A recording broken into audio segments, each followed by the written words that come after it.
সুপ্রিয় দর্শক, শুরু হচ্ছে সিনোরা আমি এখন কি করব। আর আজকে আমরা যে বিষয়টি নিয়ে আলোচনা করব সেটা হচ্ছে যে যারা খুব সহজে কাঁদতে পারে, মানে অবশ্যই দুঃখের ঘটনা হলে, তারা কি দুর্বল চিত্তের মানুষ? সহজে কাঁদতে পারা মানে কি একটা দুর্বল চিত্তের মানে প্রকাশটা দুর্বল চিত্তের কারণেই মানুষ করে থাকে, বা দুর্বল চিত্ত থেকে সেটা প্রকাশিত হয়? আমরা এটা নিয়ে আজকে আলোচনা করতে চাইছি। এর বিপরীতে আবার এটাও বুঝতে চাইব যে বিজ্ঞান এখানে কি বলে, অর্থাৎ যারা সহজে কাঁদতে পারে তাদের ব্যাপারে বিজ্ঞান কি বলছে, এবং সেটা কি মানে মানসিক দুর্বলতার কারণে তারা কাঁদছে, নাকি তাদের অন্যরকম মানে পার্সোনালিটি আছে বলেই তারা কাঁদছে, তাদের ব্যক্তিত্বের ধরনটি কি, সেটা একটু বোঝার চেষ্টা করব। আমি আর কথা বাড়াচ্ছি না, আমি একটুখানি ছোট্ট করেই বলবো যে আমি খুব কাঁদতে পারি। তো এটা আমার খুব মানে একটা খুব ভয় ছিল সব সময় যে আমাকে সবাই দুর্বল চিত্তের মানুষ বলবে। তো আমি যখন জানতে পেলাম যে বিজ্ঞান একই কথা বলছে না, তখন একটু আশ্বস্ত হয়েছিলাম। এটা একটু শেয়ার করতে চেয়েছি। আমি পরিচয় করিয়ে দিচ্ছি স্টুডিওতে যারা এসছে আজকে তাদের সাথে। একজন হচ্ছে কামাল চৌধুরী, তোমাকে স্বাগত অনুষ্ঠানে। আরেকজন হচ্ছে কামাল চৌধুরী অনেকবার এসছে আমাদের অনুষ্ঠানে, একজন ক্লিনিক্যাল সাইকোলজিস্ট। আর আরেকজন হচ্ছে তানজিলা হক, তোমাকেও স্বাগত। তানজিলা একজন সাইকোসোশ্যাল কাউন্সিলর হিসেবে কাজ করছে ব্র্যাক বিশ্ববিদ্যালয়ে, বেশ অনেক দিন ধরে কাজ করছে এবং ভালো কাজ করছে। যেহেতু আমি খুব যোগাযোগে আছি ওদের সাথে, আমি জানতে পারছি। তো দুজনকে স্বাগত। তোমাকে দিয়ে শুরু করি। ধন্যবাদ ম্যাম আমাকে সুযোগটা দেওয়ার জন্য। আজকের টপিকটা দেখে আমি নিজের কাছে প্রশ্ন করছিলাম, আমি কি করি, আমি কি কাঁদতে পারি, বা কাঁদতে পারা না পারাটা আমাকে কিভাবে করে রিপ্রেজেন্ট করে, মানুষের সামনে প্রকাশ করে। না, আসলে এটাকে যদি বিজ্ঞানের ভাষায় বলি, কান্নার সাথে দুর্বল চিত্ত বা খুব শক্ত চিত্তের সেভাবে করে কিন্তু কোনো সম্পর্ক ভাবে করে বিজ্ঞান বলে না। বিজ্ঞান বলে আমাদের প্রত্যেকেরই অনুভূতিগুলো প্রকাশ করার ভাষা ভিন্ন ভিন্ন, এবং প্রত্যেকটি অনুভূতি প্রকাশ করাটা আমাদের কোথাও না কোথাও আমাদেরকে সাহায্য করছে, নিজেদেরকে বুঝতে, নিজেদেরকে জানতে, এবং নতুন ইমোশনকে, নতুন অনুভূতিকে আরো কাছে টেনে আনতে। সুতরাং কান্নার যেই জায়গাটা, সেটার অর্থ কিন্তু এক একজনের কাছে এক এক রকম। কাঁদতে পারাটা, যিনি কাঁদতে পারেন তার মানে উনি ওনার অনুভূতিগুলোকে বুঝতে পারেন, উনি জানেন উনি কি কারণে ওনার অনুভূতিটা, ওনার ভিতরকার কষ্ট বলি, দুঃখ বলি, হতাশা বলি, রাগ বলি, সেটাকে উনি প্রকাশ করতে জানেন, এবং উনি বুঝতে পারছেন ওনার ভিতরে আসলে কি হচ্ছে এবং কেন হচ্ছে। একই সাথে এটা যেমন ওনাকে সাহায্য করছে, আশেপাশের মানুষকেও কিন্তু উনি বুঝতে পারছেন। কারণ আমি যদি নিজে আমার অনুভূতির সাথে সম্পর্কে না আসি, আমার অনুভূতিকে আমি যদি বুঝতে না পারি, আমি কিন্তু আরেকজনের অনুভূতিকেও বুঝতে পারবো না। আমি যখন নিজে কাঁদতে পারছি না, আমি যখন নিজে কষ্ট প্রকাশ করতে পারছি না, তখন আরেকজন কি কারণে কষ্ট প্রকাশ করবে বা করছে সেটা কিন্তু আমি বুঝতে পারবো না। সুতরাং একই সাথে কাঁদতে পারা, অনুভূতি প্রকাশ করতে পারা, হাসতে পারা, রাগ, হতাশা, যেই অনুভূতিগুলোই হচ্ছে প্রকাশ করতে পারাটা কিন্তু মানুষ হিসেবে আমাকে আরো অন্যরকম ভাবে নিজেকে চিনতে শেখায়, পৃথিবীকে চিনতে শেখায়, এবং সমাজে আমি আসলে নিজেকে কিভাবে করে দেখি সেভাবে বুঝতে শেখায়। বিজ্ঞান কিন্তু সেটাই বলে। এবং কাঁদতে পারাটা কিন্তু শারীরিক অনেক সমস্যাকেও অনেক সময় সমাধানে সাহায্য করে। যেমন যিনি কাঁদতে পারছেন তার কিন্তু বিপি বা রক্তচাপ যেটাকে আমরা বলছি, সেই একটা কিন্তু ব্যালেন্সে চলে আসে। অনেক সময় দেখা যায় প্রচন্ড ভিতরে জমে আছে অনুভূতি, সেটা কিন্তু আমাদের হৃদরোগের অনেক প্রবণতাটাকে বাড়িয়ে দিচ্ছে। এবং এটাও বলা হয় কিডনি, লিভার, এ সমস্ত অনেক রোগ কিন্তু আমাদের ভিতরে জমে থাকা স্ট্রেসের কারণে হয়। আজকালকার দিনে এটাই বলে, ইনফ্যাক্ট ক্যান্সার পর্যন্ত আমাদের শরীরে জমে থাকা স্ট্রেস, ক্ষতিকর অনুভূতি কিন্তু ক্ষতিকর না, প্রত্যেকটা অনুভূতিরই কোনো না কোনো একটা দিক আছে। কিন্তু এই অনুভূতিগুলোকে যখন আমরা প্রকাশ করছি না, আমাদের ভিতরে জমিয়ে রাখছি, কারোর সাথে বলছি না, নিজেকেও বলছি না অনেক সময়, এটা কিন্তু আমাদের শরীরের উপরে প্রভাব পড়ছে। সুতরাং শারীরিক, মানসিক সব দিক থেকেই অনুভূতি আমাদেরকে সাহায্যই করে। সুতরাং এটাতে আমি কম কাঁদতে পারি, সেটা আপনি যেমন বলছিলেন আমি তাই বলছি, আমি কম কাঁদতে পারি, কিন্তু তার মানে এই না যে কান্না না করতে পারাটা আমাকে খুব শক্ত করে তোলে বা কান্না করতে পারাটা আমাকে দুর্বল করে তুলবে, অবশ্যই না সেটা। এটা বিজ্ঞানও বলে না, এবং একজন মনোসামাজিক কাউন্সিলর হিসাবে এটা আমিও বিশ্বাস করি না। সেটাই। ওকে কামাল, তুমি তোমার মতো করে বলো। তুমি তো আলাদা জেন্ডারের মানুষ। কান্নার সায়েন্সটা নিয়ে অলরেডি বলেছে। আমি একটু অন্য দিক থেকে যদি দেখি যে কান্না কিন্তু আমাদের বেসিক সার্ভাইভাল একটা নিড থেকেই শুরু। একটা শিশু জন্মের পর প্রথম শব্দটা করে কিন্তু কান্না দিয়ে, অর্থাৎ এবং তার কিন্তু বেঁচে থাকার জন্য কান্নাটা খুব ইম্পর্টেন্ট। তার সব ধরনের চাহিদা সে কান্না দিয়ে কিন্তু প্রকাশ করে। বয়সের সাথে সাথে মানুষের সামাজিক যে বিকাশগুলো শুরু হয় তখন কান্নার প্রকৃতিটা চেঞ্জ হয়ে যায়। তখন দেখা যায় যে তার হতাশা, রাগ, দুঃখ সেটার প্রকাশে চলে যাচ্ছে। আরও যখন পরিপক্কতা হয়, আরও যখন মানুষ বড় হয়, শারীরিক এবং মানসিকভাবে ম্যাচিওর হয়, তখন কান্নার আবেগটা মূলত দুঃখ এবং হতাশা, অপ্রাপ্তি এবং আনন্দ সবকিছুর সাথে। সময় যে দুঃখে মানুষ কান্নাকাটি করছে তা কিন্তু না, তীব্র আনন্দ মানুষের চোখে পানি এনে দিচ্ছে। আরেকটা বিষয় হলো যেই কথাটার প্রেক্ষিতে, সেটা অন্য আরেকটা দিকে যদি আমি দেখি, যে আমাদের কিছু সোশ্যাল, যেটাকে আমরা বলি স্টেরিওটাইপ, একটা এক ধরনের বদ্ধ ধারণা, যে ধারণাগুলো সমাজে প্রচলিত, কিন্তু সেগুলো আদৌ সঠিক কিনা সেটা নিয়ে আমরা মাথা ঘামাই না। যেমন এই যে কান্না মানে দুর্বল চিত্তের প্রকাশ, এটা কিন্তু সেই ধরনের একটি ধারণা। আমাদের এরকম আরও আছে, এক্সাম্পল যদি দেই, লজ্জা নারীর ভূষণ, বা পুরুষরা কাঁদতে পারে না, বা পুরুষদের কান্না করা ঠিক না। হ্যাঁ, এই যে এই ধারণাগুলো, এগুলো বদ্ধ ধারণা, বাট আদৌ এগুলো সঠিক কিনা সেটা নিয়ে কেউ মাথা ঘামায় না, এটা নিয়েই প্রচলিত। তো আমি মনে করি যে এগুলো আসলে আরো আরো আরো মানুষ চিন্তা ভাবনা করার দরকার, যে এই ধারণাগুলো আসলে কি সঠিক কিনা। কারণ দুর্বল চিত্ত হলে, আমি তো মনে করি যে কান্না মানুষের একটা সেন্সিটিভিটি, তার এমপ্যাথি প্রকাশ দেয়। যে মানুষটি কাঁদতে পারছে না বা কান্না আসে না, আমার তো মনে হয় তারই বোধহয় কোনো সমস্যা থাকার কথা। ওনার নিজের ভেতরে, আমি বলবো না যে সমস্যাটাকে নেগেটিভলি বলছি না, হয়তো তার ভেতরে এমন কিছু বাধা আছে, বা উনি ওনার আবেগ প্রকাশ করতে দ্বিধা সংকোচে যাচ্ছেন, বা এটাকে দুর্বলতা মনে করছেন। কিন্তু এটা ওনার, যেটা তানজিলাও বলছিল, যে এগুলো চেপে রাখলে কিন্তু আমরা শারীরিক মানসিক উভয় দিক থেকে পিছিয়ে যাই। সো কান্নার কিন্তু এমপ্যাথি, ডিপ এমপ্যাথির একটা প্রকাশ। আমি একটা ঘটনা শুনলাম, আমার ভীষণ একটা কষ্ট হলো, আমার চোখে পানি আসলো, কিন্তু এটা এর মানে এই না যে আমি দুর্বল। আমি তার প্রতি আমার অনুভূতিটা অনেক তীব্র ঘটনার প্রতি, এবং এটা আমি মানবিক একটা গুণাবলী মনে করি। আরেকটা বিষয় হচ্ছে যে অল্পতে কান্না করা আরেকটা দিকও আছে, সেটা হলো সেই কান্নাটা কি কোনো ইমোশনাল ব্ল্যাকমেইলের জন্য কিনা, সেটা অবশ্যই নেগেটিভ। অনেক সময় দেখা যায় যে অনেকে, যেমন ছোটবেলায় শিশুরা কোনো একটা খেলনা না পেলে কান্নাকাটি করত, তাদের বয়সের জন্য এটা ঠিক আছে, তাদের চাহিদার জন্য তাদেরকে বোঝানো হচ্ছে। কিন্তু যখন মানুষ বড় হয়ে যাচ্ছে, সে আর শৈশবে নাই, সে তার 20 বছর পার হয়ে সে অ্যাডাল্টহুডে চলে গেছে, তখনও দেখা যাচ্ছে যে কান্নার মাধ্যমে সে হয়তো কোনো দাবি আদায় করার জন্য করছে। তো এটা কিন্তু চলে যাচ্ছে ইমোশনাল ব্ল্যাকমেইল পর্যায়ে, সেটা তো ম্যানিপুলেশন। হ্যাঁ, তো ম্যানিপুলেশন, এক্সপ্লয়টেশন যেটাই বলি, কিন্তু সেটা আবার কিন্তু সেটাও কিন্তু দুর্বল চিত্তের পরিচয় দিচ্ছে না, সেটা কিন্তু অন্য আরেকটা মিনিং তৈরি করছে। তো সব মিলিয়ে আমি এটা মোটেই একমত নই যে কান্না, কেউ অল্পতেই কেঁদে ফেলছে, কান্নাকাটি করছে, তিনি দুর্বল চিত্তে, সেটা না। তিনি অনেক বেশি মানবিক গুণাবলী, তিনি তার আবেগকে হয়তো প্রকাশ করে ফেলছেন, এটা নিয়ে দ্বিধা নেই, বা এটা নিয়ে তাকে লজ্জা দেওয়া হচ্ছে, তিনি লজ্জা পাচ্ছেনও, যেহেতু এই সামাজিক যে ধারণাটা সেখান থেকেই আসছে, বাট বাস্তবে উনি ঠিকই আছেন।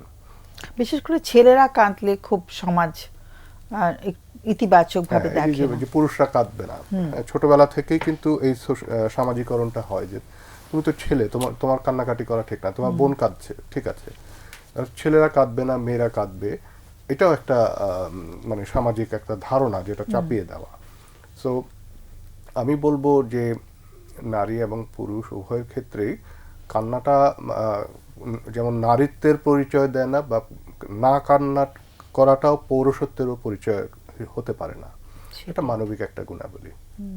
যেমন আমার যদি এক্সপিরিয়েন্স থেকে বলি যে আমি ছেলেদের যখন দেখছি, কোনো ছেলে হয়তো খুব কষ্টের কথা বলতে বলতে ওর চোখে পানি চলে এসছে, ও হয়তো টিস্যু বক্স থেকে টিস্যু নিয়ে চোখটা মুছছে, আমি কিন্তু অবধারিতভাবে দেখি ও যতবার চোখ মুছছে ততবার বলছে সরি।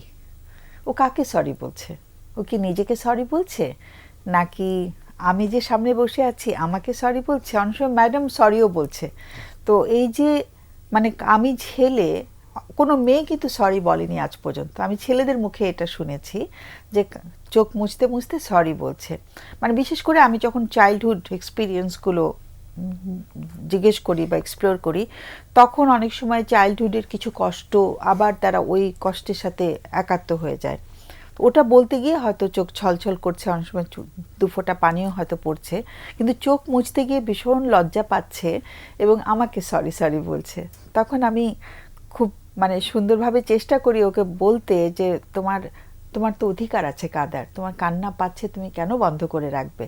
কিন্তু এই যে ছেলেরা যে নিজেদেরকে সরি বলে নাকি অন্য কাউকে সরি বলে, এটা একটা বিষয় আমাদের। অপ্রস্তুত বোধ করে, কারোর সামনে হ্যাঁ। কেঁদে ফেলছি কি মনে করবে।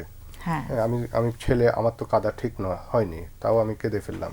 তো মেয়েরাও কিন্তু বলে ম্যাম, আমি কিন্তু মেয়েদের মুখে সরি খুব একটা শুনিনি। যখন আমরা কাজ করছি, আমাদের কাছে যখন স্টুডেন্টরা আসছেন বা অন্যান্য ইউনিভার্সিটির বাকি স্টেক হোল্ডার যারা আছেন তারা আসছেন, তখন টিস্যুটা যখন নিচ্ছে তখন মিস নিব, মানে একটার জায়গায় দুটো নিলে বুঝি একটু দ্বিধা।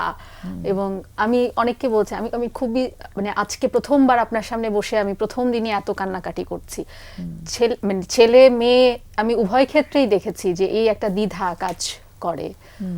তো সেই জায়গাটার থেকে আসলে এটা তো ওর ওই ব্যক্তির ভিতরে থাকা একটা বিশ্বাসেরও অংশ হতে পারে যে এভাবে করে সবার সামনে কাদাটা আসলে যায় না বা যাবে না, মানুষ কি বলবে, মানুষ কি বলবে, কিন্তু অনুভূতি কোনো না কোনো ভাবে তো প্রকাশ পাচ্ছে এবং কোনো না কোনো ভাবে তো আসছেই। কান্না কিন্তু অনেক সময় ম্যাম ভয়েরও একটা বহিঃপ্রকাশ। আমি ভীষণ ভয় পেয়েছি, আমি ভীষণ কষ্টর থেকে অনেক সময় ভয় পেয়েছি এবং আমার ভয়টাকে আমি প্রকাশ করতে পারছি না।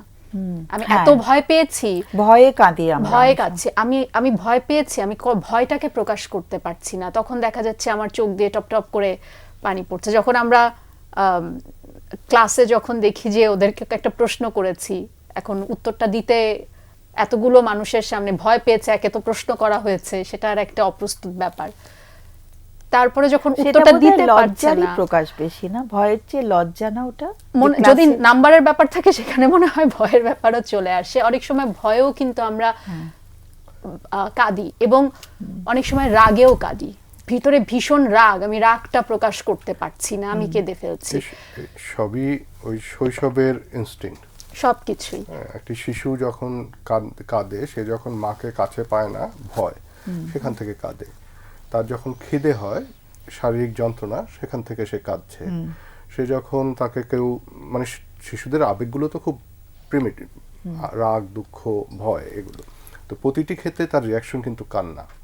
তো এই বায়োলজিক্যাল বিষয়টা কিন্তু আমরা ক্যারি করি, হয়তো আমাদের শরীরে আমরা বড় হয়ে গেছি, কিন্তু আমাদের ব্রেইন, নার্ভাস সিস্টেম কিন্তু এখনো সেভাবে অ্যাকাস্টম। তো যখন কোনো তীব্র চাহিদা তৈরি হচ্ছে, সেটা ভয় হোক, রাগ হোক বা অপ্রাপ্তি হোক, হতাশা হোক, তারই একটা প্রকাশ হচ্ছে কান্না।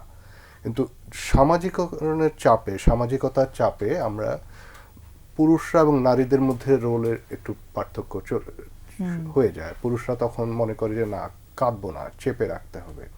নারীদের ক্ষেত্রে, সবার ক্ষেত্রে দেখা যায় যে হ্যাঁ, এখনো নারীরাও কিন্তু ওই দিকে চলে আসে যে না কাঁদাটাই হচ্ছে শক্তির পরিচয়, শক্তির প্রয়োগ। আমরা একটু বিরতি থেকে ঘুরে আসি, বিরতির সময় হয়ে গেছে, ঘুরে এসে আরো আলোচনা করব। আর যদি দর্শকের ফোন পাই তাহলে তো ফোন নিয়ে আলোচনা করব। সুপ্রিয় দর্শক, আমরা ছোট্ট একটা বিরতিতে যাচ্ছি, বরাবরের মতন ফিরে আসবো একটু পরেই সিনোরা আমি এখন কি করব অনুষ্ঠানে।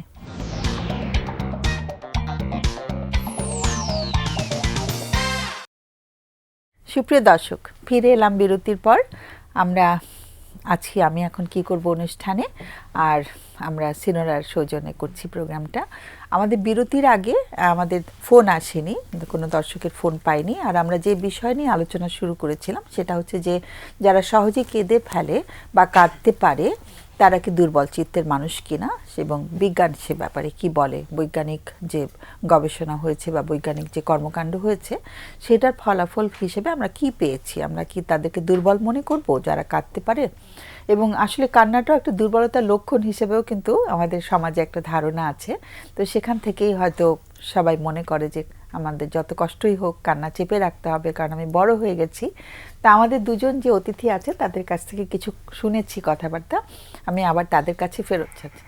আচ্ছা, ফোন আছে, আমাদের ফোনটা নিয়ে নিই তাহলে। হ্যালো হ্যালো হ্যালো আসসালামু আলাইকুম। হ্যাঁ, একটু টেলিভিশনের ভলিউমটা 0 করে দিতে হবে। হ্যালো, জি, আসসালামু আলাইকুম। ওয়ালাইকুম সালাম। হ্যালো। শুনতে পাচ্ছি। ওয়ালাইকুম সালাম। হ্যালো। হ্যালো, জি, হ্যাঁ বুঝতেছেন? শুনতে পাচ্ছি। জি, হ্যাঁ, আমার বাসা হচ্ছে যে বরিশাল মেহেন্দিগঞ্জ। আর একটু জোরে শুনতে পারলে ভালো হতো। কেমন? বাসা বরিশাল, এটা শুনতে পেয়েছি। হ্যাঁ। হ্যাঁ, টেলিভিশনের ভলিউমটা একদম কমিয়ে ফোনে কথা বললে ভালো। হ্যাঁ, হ্যাঁ, হ্যাঁ, হ্যাঁ, এখন একদম better। ভলিউম কম। একদম 0 করে দিলে ভালো হয় ভলিউমটা। জি, আমরা ফোনে কথা বলি। হ্যাঁ, আমার সমস্যা হচ্ছে আমি আপনার প্রোগ্রামের রেটিংটা দেখি নেই, এই জন্য ফোন দিয়ে ফেলছিলাম আর কি। হুম, হ্যাঁ, আপনার নিয়মিত অনুষ্ঠান শুনি অনেক সময়।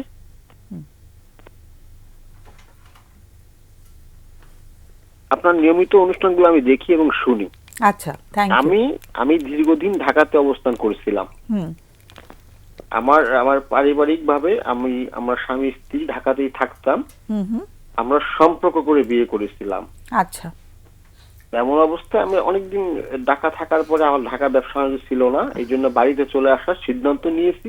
হুম, আমি বলি আমি 10 বছর সংসার করেছি আমার পরিবারের সাথে। আচ্ছা, আমাদের কোনো বেবি, আমরা প্রথম দিন লং টাইম সে পড়ালেখা করতো, সে বেবি নেয় নাই। আচ্ছা, কিন্তু একটা সময় সে যখন বেবি নিল তখন তার পেটে নাকি সমস্যা হচ্ছে, বেবি রাখতে পারতেছে না, তার চর্বি বেশি, এটা সমস্যা সে বেবি রাখতে পারে না। দুইটা মানে মিসক্যারেজ হয়ে যাচ্ছিল। হ্যাঁ, ড্যামেজ হয়ে যাচ্ছিল, সে বেবি রাখতে পারে না। আচ্ছা, তো তখন অবস্থায় আমি একসময় সিদ্ধান্ত নিলাম যে আমি গ্রামে চলে আসব। হুম, হুম, গ্রামে আমি যখন আসছি সে ঘোর বিরোধী করছে, এটা সে আসবেই না আমার সাথে। হুম, তো একটা সময় তার সাথে দাম্পত্য নিয়ে এটা সময় চিল্লা হইতো। হুম, এক সময় আমি ঠিকই গ্রামে চলে আসছি, কিন্তু আমার পরিবার আমার কাছে আর আসে নাই। আচ্ছা, আর সে বলতেছে সে আসবেই না। হুম, হুম, কিন্তু সে আমাকে কোনো ডিভোর্স বা কোনো কাগজপত্র কোনো কিছুই হয় নাই। সে তার মতো এক জায়গায় চলে গেছে আমাকে না জানাইয়া, হুম, মেসে থাকে আর কি। হুম, হুম, আর আমি আমার বাড়িতে থাকতেছি আজকে 1.5 থেকে 2 বছর। আচ্ছা, তাকে যতবারই ফোন দিচ্ছি সে আসবে না। হুম, হুম, আর আমি তাকে এখানে আনার জন্য অনেক ট্রাই করতেছি, ঠিক আছে। এখন সে রীতিমতো আমার সাথে কোনো ধরতেইছে না। তার আচ্ছা। বাড়িতে বলে যে থাকবে না, তার সাথে আমরা কি বলবো, আমরা তো ভাত খাবো না, সে যে খাবে তার সাথে যোগাযোগ করো। এমন অবস্থা আমি কি করতে পারি, এটাই আর কি। আমার বেবি নেই, আমার কোনো বেবি নেই। হ্যাঁ, হ্যাঁ, হ্যাঁ, সে একা, আমি একা। মানে গ্রামে যাওয়ার কারণটা কি ছিল? আমার শহরে আমার অনেক যে ইনকাম, সেই ইনকামে আমি চলতে পারতেছি না, আমার অনেক খরচ। আমি গ্রামে এসে অনেক বড় একটা দোকান দিয়েছি। আচ্ছা, আমার পজিশন ভালো ছিল। এখন আমরা এত বছর যে ঢাকায় যে কষ্টগুলো করছি তার থেকে অনেক অনেক অনেক হ্যাপি আছে এখানে আমি। আচ্ছা, কিন্তু সে আমার কাছে আসতেছে না, এইরকম। মানে ও গ্রামের বাড়িতে যে থাকার ব্যাপারে ও মানে না, ইচ্ছাই না। অনীহা আছে, সে এখানে আসবে না কখনো। গ্রাম বলতে কি মানে ওর হাজবেন্ডের বাড়িতে সেখানে? জি, আমার বাড়িতে আচ্ছা। আমি ওর হাজবেন্ড আমার বাড়িতে। আচ্ছা, আচ্ছা, ওকে। তাকে নিয়ে ঢাকায় থাকতে হবে, সোজা কথা এরকম। হ্যাঁ, হ্যাঁ, মানে ও কি শ্বশুর বাড়িতে আবার গিয়ে উঠবে সেটা চাইছিল না নাকি? না, সে এখানে আসতে চায় না কখনোই। না, কারণটা কি কিছু বোঝা গেছে? কারণটা হচ্ছে যে আমি এখানে থাকবো না, আমি শহরেই থাকবো, শহরে বড় হয়েছি, শহরে থাকবো। ও শহরে বড় হয়েছে কিন্তু না গ্রামে না না, শহরে বড়, সে পড়ালেখার কারণে শহরে গেছে, কিন্তু অ্যাকচুয়ালি তার বাড়ি গ্রামে থাকতো, অন্য ডিস্ট্রিক্ট। আমরা তো সম্পর্ক করে বিয়ে করছি, তার বাড়ি অন্য ডিস্ট্রিক্ট, আমার বাড়ি অন্য ডিস্ট্রিক্ট। আচ্ছা, সম্পর্ক করে বিয়ে হয়েছে, ভালোবাসার সম্পর্ক ছিল। জি জি জি। কতদিনের? সম্পর্ক তো প্রায় 13 বছর সম্পর্ক টোটাল। বাহ। সম্পর্ক 3 বছর পরে যায় বিয়ে করছি, মানে 11 বছর হচ্ছে বিবাহ জীবন, আচ্ছা আর 3 বছর হচ্ছে সম্পর্ক জীবন। আচ্ছা, 3 বছর ভালোবাসার সম্পর্ক ছিল, তারপরে বিয়েটা হয়েছে এবং দুই পরিবার এটা মেনে নিয়েছে সম্পর্কটা। তার প্রথমত তার পরিবার মেনতে চায় না, কিন্তু তার পরবর্তী তার মা ভাই বোন এগুলা কিছু ও সবাই জানছে, সবাই আসছে। হ্যাঁ, সবার সাথে কথাবার্তা হয়েছে, আমার বাসায় আসতো। হ্যাঁ, এরকম আর কি হয়েছে। কেন ওর পরিবার প্রথমে আপত্তি জানালো? আপত্তি জানানো, অনেক অন্য ডিস্ট্রিক্টে একটা মেয়ে বরিশালে বিয়ে দেবে না, এটা একটা যেটা আচ্ছা। থাকে সবার একটা এই জন্য। মানে শুধুমাত্র বরিশাল হওয়ার কারণে হ্যাঁ, নাকি আরো? বরিশাল হওয়ার কারণে। আর আরেকটা কিছুটা কি, আমি তো ওইখানে চাকরি করতাম একটা টাউনে, একটা ভালো কোম্পানি চাকরি করতাম। আচ্ছা, আচ্ছা। কোম্পানির নাম নাই বললাম। হ্যাঁ, তো দরকার আমার নেই। এখানে ওই চাকরির সুবাদে আর কি ওনার মেয়ের সাথে আমার একটু ফোনে সম্পর্ক হইতো, যোগাযোগ হইতো আরেকজনের মাধ্যমে। তো ও আচ্ছা। মেয়েটা কি আপনার কথা বলে একটা কিন্তু বিসিএস ট্রাই করছে, মানে আমি একটু কম শিক্ষিত, সে একটু উচ্চ শিক্ষিত, এই জন্য আর কি তার আচ্ছা। পরিবার এটা মানতে চায় না। ওকে, ওর শিক্ষাগত যোগ্যতা একটু বেশি। হ্যাঁ, স্নাতক শেষ করছে এই আচ্ছা, জন্য। ওকে। কিন্তু সন্তান তো আসলে থাকছে না, সেটা মিসক্যারেজ হয়ে এখন যাচ্ছে। আমি এখন বুঝতেছি সে কি আমার কাছে চালাই করছে নাকি থাকতেছে না, এটা আমি বুঝতেছি না। যে তো সে কি সত্যি কি আমার কোনো কিছু লুকাইছে, নাকি সত্যি সন্তান ছিল বা সমস্যা হয়েছে, এটা বুঝতেছি না আমি। এখন আমার মনে ডাউট হয়েছে, কিন্তু তখন আমার এইগুলা মনে কোনো ডাউট ছিল না। আচ্ছা, সন্তান যে ও ক্যারি করেছে বা প্রেগনেন্ট হয়েছে সেটা? হ্যাঁ, সেটা আমি জানি। আমি BIRDEM hospital, sorry Sheikh Bangabandhu medical ইয়াতে গেছিলাম, ইবনে সিনা, আমি এসে তার সাথে আমি অনেকবার ঘুরেছি। ওকে। হ্যাঁ হ্যাঁ, এটা কিন্তু ওর সন্তান কি ও নিজেই মিসক্যারেজ করিয়েছে এরকম মনে হ্যাঁ, হচ্ছে? এটা আমার মনে হচ্ছে। লাস্টে যখন আমি ইবনে সিনা এটা করেছিলাম, প্রফেসরের নাম নাই বললাম, উনি বলছে যে আপনি এটা নষ্ট করার জন্য অনেক ট্রাই করেছেন, যার কারণে এটা লাস্টে আপনার বেবিটার অনেক সমস্যা হয়েছে, আপনি ভূমিষ্ঠ হলে এই বেবিটার বিকলাঙ্গ হওয়ার সম্ভাবনা আছে, আপনি না রাখাই ভালো। এটা হচ্ছে আমার কাছে লাস্টে এটা বলছে। সেকেন্ড বেবিটা যখন ক্যারি হ্যাঁ করছে? হ্যাঁ হ্যাঁ, আচ্ছা। সেকেন্ড বেবিটা। আর প্রথম বেবির ক্ষেত্রে? প্রথমটা বলছে যে আমার বাসা পাশে আর এক মহিলা ছিল, তার সাথে গেছে হসপিটালে, সে বলছে যে এটা নষ্ট হয়ে গেছে এরকম এরকম, হ্যাঁ এখন এটা করে ফেলছি। এই তখন আর আমি এতগুলা কেয়ার করি নাই, প্রথমে কিছু করে এসে বলছে এটা নিয়ে আর কি, তার সাথে আমার দাম্পত্য জীবন ঝামেলা শুরু। হ্যাঁ, এই আর কি। হ্যাঁ, মানে এটা তো খুব একটু মানে এরকম সাধারণত হয় না, কারণ যদি মিসক্যারেজ নিজে থেকে করতে চায়। আরেক কথা বলি, আমি তার সাথে মোটামুটি সে ফ্যাট, অনেক মোটামুটি একটু ফ্যাট ছিল, তো সবাই বলতো যে তার পেট অনেক চর্বি, এই জন্য আর কি হচ্ছে না, এটার জন্য আর কি বিশ্বাস করা ছিল আর কি আমার। তো হতে পারে। আচ্ছা, না কিন্তু সাধারণত ও যদি বাচ্চার যদি মিসক্যারেজ করাতেও গিয়ে থাকে, সে তো হাজবেন্ডের সঙ্গে যাওয়ার কথা, ওর তো অন্য কারোর সঙ্গে যাওয়ার কথা। হ্যাঁ, সে ওই যে না, প্রথমবার তখন সে আমাকে জানাই নাই, তাই পাশের বাসায় এক ভাবি না কি সম্পর্ক ছিল, তাকে নিয়ে গেছে, কিন্তু লাস্টের টাইমে সে আমাকে নিয়ে গেছে। হ্যাঁ, লাস্টেরটা সে আমাকে নিয়ে গেছে। তখন ডাক্তার কি বলেছেন যিনি তখন প্রথমে আমরা একটা জায়গায় দেখাইছি, তখন বলছে যে টিউবলেস বেবি, মানে টিউবে বাচ্চা চলে গেছে, এটা রাখা যাবে না। কিন্তু পরবর্তীতে দেখা গেছে যে ওইটা ফালাইতে যায় অনেক কষ্ট করছে, ইমাম কি তাই অন্য ওষুধ কি গুলা খেয়েছে, এটার জন্য আর কি বাচ্চার অনেক সমস্যা হয়ে গেছে, এই জন্য ওটা ফালাইতেই হবে। আচ্ছা, তো যে ডক্টর ওকে হেল্প করছিলেন উনি বলছেন যে আপনি যেহেতু ওকে মিসক্যারেজ করাবার জন্য অনেক কিছু করেছেন, সেই জন্য আরো অসুবিধা হয়ে গেল। হ্যাঁ হ্যাঁ হ্যাঁ হ্যাঁ। আচ্ছা, সেই তথ্যটা জানা ছিল না হাজবেন্ডের, তাই তো? না, এটা আমি পরবর্তীতে পরীক্ষা যখন করতেছি তখন জানছি, আগে জানি নাই। আচ্ছা আচ্ছা, তার মানে ও চায়নি ও মানে ওর বেবি হোক, এরকম একটা ব্যাপার? এরকম একটা সম্ভবত এটা একটা হতে পারে। আবার দেখা গেছে যে সে এমন না সে অন্য জায়গায় বিবাহ করছে বা বিবাহ করতে চাইতেছে বা কারোর সাথে সম্পর্ক আছে, এরকম তার কাছ থেকে পাই নাই আমি।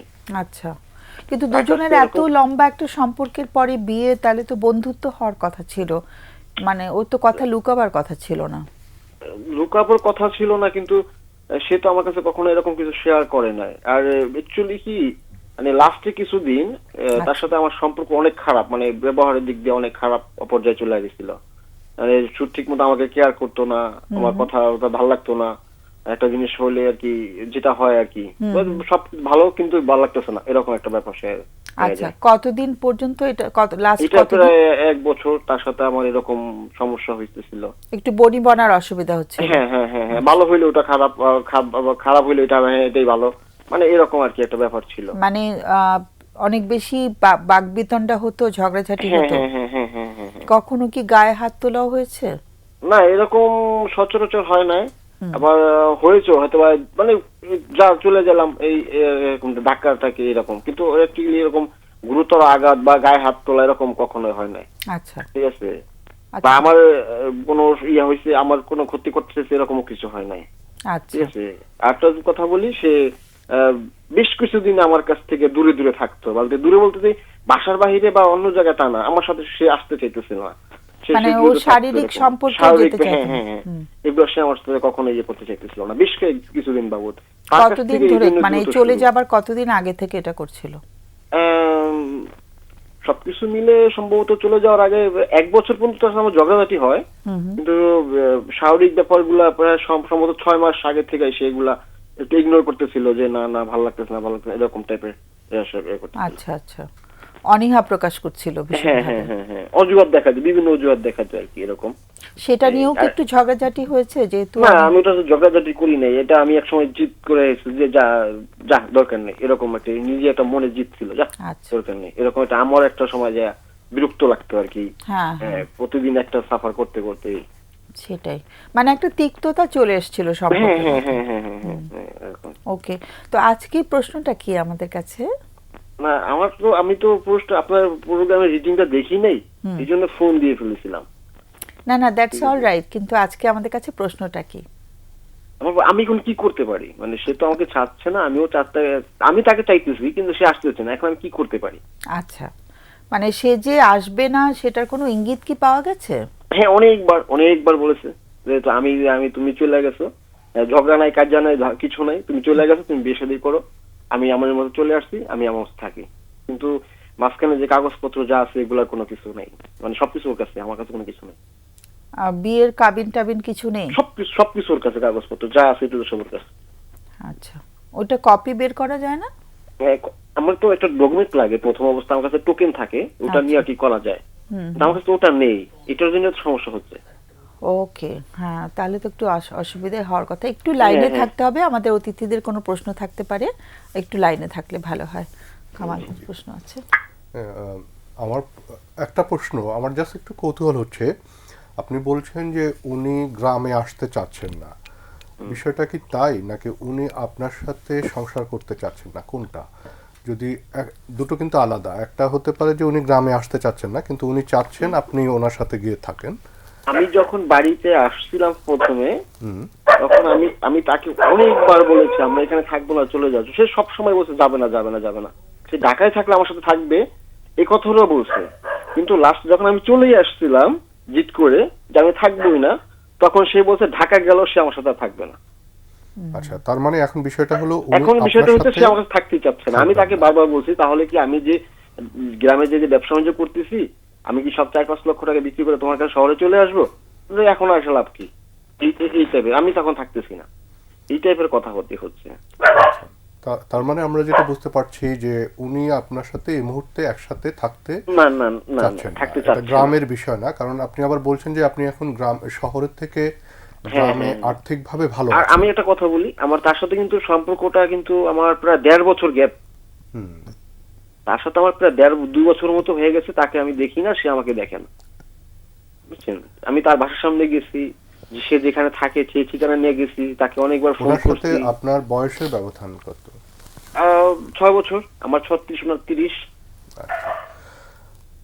উনি কি আপনাকে কখনো বলেছে যে উনি কি করতে চান, বা এই যে এভাবে যে না, দুজন চলছে? তার স্বপ্ন ছিল সে জব করবে, এই জবের জন্যই সে তার জীবনে যত কিছু সব জবের জন্য ট্রাই করছে, কিন্তু তার কপাল আল্লাহ হয়তো লেখে নাই, জব হয় না এই জন্য।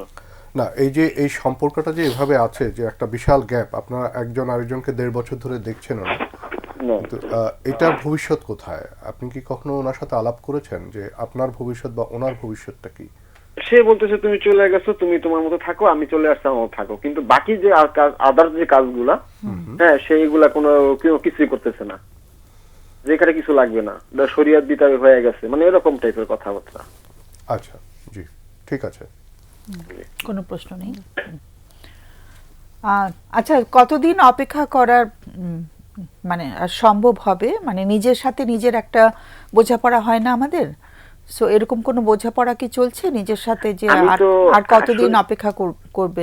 একটা জিনিস কি, আমি তো তাকে অনেক বছর তার সাথে আমার সাথে থাকা, হুম, মানুষ তো অনেক কিছুই বলতেছে আমাকে, তো তুমি ওদিকে ফেলে বিয়ে শাদী করে নাও, ইয়ে শাদী করে নাও, হ্যাঁ, কিন্তু আমার মন তার কাছ থেকে দূরে ছুটছে না। আমি কি করলে তার কাছ থেকে দূরে সরতে পারবো, Okay. সেইটারও একটা টিপস আমাকে দেওয়া দরকার।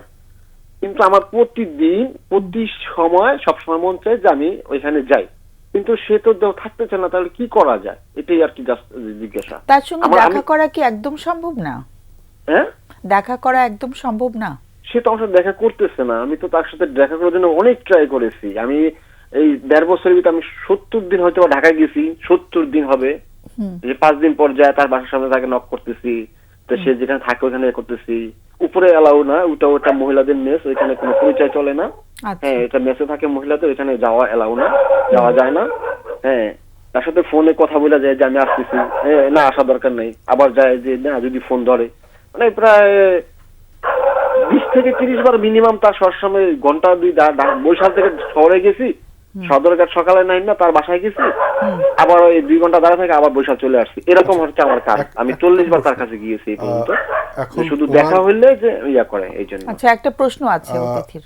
এই মুহূর্তে ওনার খরচপাতি বা আপনাদের এটা খরচপাতি ওনারটা উনি চলতেছে, ওটা উনি একটা আপনার চিন্তা কাছ থেকে করে উনি কোনো আর্থিক সাহায্য এখন নিচ্ছেন? না, সে আমার কাছে কখনো কোনো টাকা চায় না, এটা আমি বলবো না, সে কখনো আমার কাছে কোনো টাকা চায়। আচ্ছা, মানে যখন একসঙ্গে থাকা হচ্ছিল তখনও না? তো তখন তো তার যা লাগবে সেটা তো আমি তাই বহন করছি। আচ্ছা, আচ্ছা, ওকে। সো এখন কি একটু মানে সমস্যাটা কোথায় আটকে আছে? কাগজপত্রের সমস্যা নাকি মনের দিক কাগজপত্রের থেকে? সমস্যা, এবং আমি তার কাছ থেকে কিভাবে ব্যাক করতে পারি, আমার মনের যে সমস্যা এটা একটু জানা, যে এই মন এইভাবে চললে তোমার মনটা একটু ইয়ে হবে। বুঝতে পারিনি প্রশ্নটা। জি, প্রশ্ন এই জায়গাটা বুঝতে পারি, লাস্টের কথাটা বোঝা যায়নি। যে আমি কিভাবে চললে তার কাছ থেকে আমি ফিরতে পারবো, আমার মনকে কিভাবে আমি আচ্ছা, করতে পারবো, এটা মনকে কিভাবে সরাবো, এটা তো খুবই কঠিন প্রশ্ন আসলে। এনিওয়ে, আমাদের অতিথিরা নিশ্চয়ই আলাপ করবে, ভীষণ কঠিন প্রশ্ন, আমরা আলোচনা করছি। অনেক অনেক ধন্যবাদ ফোন করার জন্য, এবং খুবই পীড়া, মানসিক পীড়া অনেক বেশি হচ্ছে। আমি অনেক অনেক অনেক সমস্যা আছে আমার ফ্যামিলিগত ভাবে, ইয়াতে অনেক সমস্যা আছে। ঘুম টুম পাড়া হচ্ছে, প্রতিবেশী, রাতে ঘুম বন্ধু-বান্ধব হয়? আমাকে অনেক কিছু বলে, কিন্তু আমি দিন শেষে মানে যেটা আর কি হয়, যে দিন শেষে আমি একটা সময় সতারে আমি ফিল করি, এবং তার প্রতি আমার ইয়ে থাকে। অনেক দিনের সম্পর্ক তো, রাতে ঘুম হচ্ছে নাকি রাতের ঘুমটা অসুবিধা হচ্ছে? ঘুম হচ্ছে, কিন্তু প্রতিদিন 2 ঘন্টা করে প্রথম ঘুম হয় না, তার জন্য ওই 2 ঘন্টা বরাদ্দ, তারপর আমার ঘুম। আচ্ছা, আচ্ছা, তার জন্য 2 ঘন্টা বরাদ্দ? তার ঘন্টা 2 ঘন্টা বরাদ্দ থাকে, তারপর আমার ঘুম আসে। মানে তার কথা ভাবা তখন ভাবনায় আসে? বাবা, হ্যাঁ। আচ্ছা, আচ্ছা, ওকে। আর সারা রাত ফোন টিপতে থাকি, যে ফোন মনে ধরবে, সম্ভব দেখা করবে, ফোন ধরবে, দেখা করবে, এইভাবে অস্থিরতা থাকে আর কি। ভীষণ কষ্ট হবার কথা তাহলে। হ্যাঁ, তারপর এক সময় ঘুমায় পড়ি। অনেক অনেক ধন্যবাদ আবারও আমরা আমাদের পক্ষ জি, থেকে, এবং কিছু আমরা দোয়া আলোচনা করবেন। করছি, অবশ্যই অনেক দোয়া। জি, ঠিক আছে। আমরা আলোচনা করছি। আমার জন্য দোয়া করবেন। হ্যাঁ, ঠিক আছে। হ্যাঁ, অবশ্যই আমরা আলোচনা করছি বিষয়টি নিয়ে, আমাদের সঙ্গে জাস্ট টেলিভিশনের স্ক্রিনে শুনলে ভালো হয়। ওকে, বলবে? জটিল প্রশ্ন ম্যাম, ওনার চাওয়াটা আসলে আমরা আজকে যেটা নিয়ে কথা বলছিলাম, অনুভূতি, সেই অনুভূতিরই এক তীব্র প্রকাশ এখানে দেখতে পাচ্ছি। একটা জিনিস যেটা হয় ম্যাম, অনেক দিন একটা সম্পর্ককে অনুভূতিগুলোই কিন্তু সুন্দর মতো একটা সম্পর্ককে বাঁচিয়ে রাখে বা জীবন্ত রাখে। একটা সম্পর্ক যখন অনেক লম্বা সময়, ওনাদের সম্পর্কের বয়স সীমা কিন্তু অনেক, 13 বছর, সুতরাং এই লম্বা সময়ের মধ্যে ওনারা একে অপরের সাথে নিজেদের মনের ভাব আদান প্রদানটা কিভাবে আসলে একজন আরেকজনকে জানিয়েছেন, কিভাবে আসলে একজন আরেকজনের সাথে প্রকাশ করেছেন, সেটা কিন্তু আসলে একটা বড় জায়গা তৈরি হতে পারে একটু আত্মবিশ্লেষণের জন্য। এখন যেহেতু ওনারা দুজনই আলাদা আছেন, যিনি প্রশ্ন করেছেন বা যিনি ফোন দিয়েছেন, আমি ওনাকে খুব ধন্যবাদ জানাচ্ছি যে উনি এত আমাদের সাথে এতক্ষণ ধরে এত ব্যক্তিগত সম্পর্কের জায়গাগুলো নিয়ে আমাদের সাথে শেয়ার করেছেন। নিজের জায়গায় যদি একটু জিজ্ঞেস করা যায় যে ওই এত বছরের সম্পর্কে আমরা একে অপরের অনুভূতিগুলোর সাথে বা একে অপরের সম্পর্কের যেই জায়গাটা যেটা একটা সম্পর্ককে সুন্দর রাখে, বন্ধুত্বের জায়গাটা, সম্পর্কে কথা শেয়ার করার জায়গাটা, সেটাই কেমন ছিলাম একজন আরেকজনের সাথে, আমি কতটা করেছি, আমি কি আমার কথা কেমনভাবে শেয়ার করেছি, আমার পার্টনারের কথা আমি কেমনভাবে শুনেছি, এই জিনিসগুলো নিজেকেও একটু বুঝতে সাহায্য করে যে আসলে আরো আমি কি করতে পারতাম বা আমার পার্টনার আসলে চাহিদাটা কি ছিল। কারণ অনেক সময় এখন যেটা ওনার স্ত্রী বলছেন যে আমি আর থাকবই না, শুরুর দিকে হয়তো জিনিসটা ছিল যে গ্রামে থাকবেন না, আবার কিছুটা ওনার ভিতরে একটা দ্বিধা তৈরি হচ্ছে যে আসলেই কি বাচ্চা মানে কোনোভাবে শারীরিক অসুবিধার কারণে উনি নিতে পারেননি, সন্তান গ্রহণ করতে পারেননি, নাকি এটা ওনার একটা ইচ্ছে ছিল বা ওনার একটা সিদ্ধান্ত ছিল। এই যে জায়গাগুলো তৈরি হয়েছে, কোনটা সিদ্ধান্ত ছিল? মানে আমি সন্তান নিব না বা আমি সন্তানটাকে রাখতে চাচ্ছি না, পৃথিবীতে আনতে চাচ্ছি না, এই যে সিদ্ধান্তটা, মানে এটা কি স্ত্রীর একক সিদ্ধান্ত ছিল? কোথাও একটা উনি চিন্তা করেছেন? কিন্তু স্ত্রী তো প্রেগন্যান্সি তো হয়েছে, দুবার প্রেগন্যান্ট হয়েছে। মানে এই যে এই ব্যাপারগুলো, মানে এগুলো যে ওনার একটা এখন দ্বিধা তৈরি করছে যে আসলে হয়তো ইচ্ছা করে করেছে কাজটা বা আমাকে জানায়নি বা হয়তো চায়নি বা যেটাই হচ্ছে। আবার উনি নিজেও বলেছেন যে অন্য কারোর সাথে উনি সম্পর্কে আছেন, ব্যাপারটা সেরকম উনি কোনো প্রমাণ পাননি। তো সেই ক্ষেত্রে ওনার স্ত্রী আসলে কি চাচ্ছিলেন ওনার কাছ থেকে একটা সম্পর্কে, এই যে দাম্পত্য সম্পর্কে, সেটা উনি একটু ভাবতে পারেন এই মুহূর্তে। এবং উনিও আসলে কিভাবে করে ওনার সম্পর্কগুলোকে চান সেটাও কিন্তু উনি একটু ভাবতে পারেন। কারণ ওনার কষ্ট হচ্ছে, ম্যাম, যিনি আমাদের সাথে কথা বলেছেন, চাচ্ছেন সংসারটা থাকুক, ওনার পার্টনার ওনার কাছে ফেরত আসুক বা উনি চলে যান, যেভাবেই হোক সম্পর্কটা টিকে থাকুক, সেটার চাহিদাটা তো আছে। এবং একই সাথে ওনারা কেমন ছিলেন সেটাও যদি উনি একটু বুঝতে পারেন, তাহলে হয়তো কোথাও ওনার প্রশ্নের উত্তরটা উনি একটু হলেও নিজেকে হয়তো শান্ত করতে, একটু ভিতরে একটা প্রশ্ন থাকে না যে কেন হচ্ছে না, আমি তো সবই করলাম, হয়তো এটার একটা প্রশ্নের একটু উত্তরটা পাওয়াটা যায় তখন, যে হয়তো এই একটা জায়গায় আমার হয়তো কিছুটা ঘাটতি ছিল বা আমি হয়তো আমার নিজের জায়গাটা বুঝাতে পারিনি বা ওকে হয়তো বুঝতে পারিনি বা এটা হয়তো আমি এভাবে করতে পারতাম। সেই আত্ম উপলব্ধিগুলোও কিন্তু ওনার সাথে উনি এই জায়গাগুলোকে নিয়েও কিন্তু ওনার ওয়াইফের সাথে পরবর্তীতে চাইলে কথা বলতে পারেন যে আমি না ভেবেছি অনেক যে আমি এভাবে হয়তো করতে পারতাম, বা তোমার ব্যাপার দেখাই করছে না, মানে যদি কোনোভাবে সম্ভব হয় বা নিজের জন্য হলেও যে আমি হয়তো এই জায়গাগুলো বুঝিনি বা আমার নিজেকেও আমি বুঝিনি, তাকেও বুঝিনি, বা এভাবে হয়তো হতে পারতো, এভাবে হয়তো আরেকটু ভালো হতে পারতো আমাদের মধ্যে সম্পর্কের জায়গাটা, বন্ধুত্বের জায়গাটা। আপনি খুব সুন্দর একটা প্রশ্ন করেছেন ম্যাম, এত লম্বা সময় একটা বন্ধুত্ব তো হওয়ার কথা, এটা একটা বিষয়। এবং একই সাথে যেহেতু ওনার ভিতরে অনেক কষ্ট হচ্ছে, উনি চাইলে একজন সাইকোলজিস্টের সাথে বা কাউন্সিলরের সাথে উনি যোগাযোগ করতে পারেন এবং নিজের উপলব্ধিগুলোর সাথে, এখন ওনার ওয়াইফ যেহেতু এখানে উনি যোগাযোগ করতেও চাচ্ছেন না এবং এখানে উনি আসেন, ওনার নিজেরও তো বলার অনেক কিছুই থাকতে পারে যে কেন আসলে ওনারও কোথায় বাধা হচ্ছিল এই সম্পর্কতে থাকতে। উনি যেহেতু নেই, তাহলে ওনার পয়েন্ট অফ ভিউটা বা ওনার দৃষ্টিভঙ্গিটা তো আমরা জানতে পারছি না, কিন্তু যিনি ফোন করেছেন তিনি চাইলে কাউন্সিলিং সেবা নিতে পারেন, অন্তত ওনার ভিতরে কি চলছে বা উনি আসলে কিভাবে দেখেছেন জিনিসটাকে, এত বছরের সম্পর্কটাকে, সেটা সম্পর্কে ওনার অনেক জিজ্ঞাসা বা ওনার অনেক ধারণা, হয়তো অন্যরকম একটা ধারণা বা অন্য দিক থেকে ধারণাটা উনি পেতে পারেন, সেটা হয়তো ওনাকে সাহায্য করতে পারে। কামান, আমি ওনাকেই বলবো, উনি যেহেতু এখনো শুনছেন, এই মুহূর্তে উনি যেটা চাচ্ছেন যে এখান থেকে উনি কিভাবে বের হবেন, এই স্মৃতিগুলো যে বলছেন যে প্রতি রাতে 2 ঘন্টা সময় বরাদ্দ থাকে, অর্থাৎ উনি পারছেন না, এই মেমোরিগুলো ফিরে আসছে। বাট একটা দিক থেকে তো এই উনি ইতিমধ্যেই বুঝে গেছেন, উনি বলেছেন 1.5 বছরে 70 বার উনি দেখা করার চেষ্টা করেছেন, পারেননি। অর্থাৎ ওনার পার্টনারের দিক থেকে কিন্তু কমপ্লিট একটা শাটডাউন, মানে বন্ধ করে দেওয়া যে হয়েছে, এবং ফোন করছে, কোনোভাবেই রিপ্লাই দিচ্ছে না। উনিও সেটা বুঝেছেন, কিন্তু যেটা হয়েছে যে একটা মানসিক নির্ভরতা আছে না, ওই জিনিসটার মধ্যেই উনি পড়ে গেছেন, ডিপেন্ডেন্সি। ওনার কিন্তু মানে ওনার পার্টনার যদি চায় উনি আজকে কিন্তু শহরে গিয়েও থাকতে পারবেন, কিন্তু লাভ হবে না, কারণ ওনার পার্টনারই সেটা চাচ্ছে না। যে জন্য আমি প্রশ্নটা করেছিলাম যে আসলে কি গ্রামে আসবে না, নাকি ওনার সাথে সংসার করবেন না। এই রিয়েলাইজেশনটা আমার মনে হয় খুব ইম্পর্টেন্ট টু। সেটার উত্তর কি ছিল?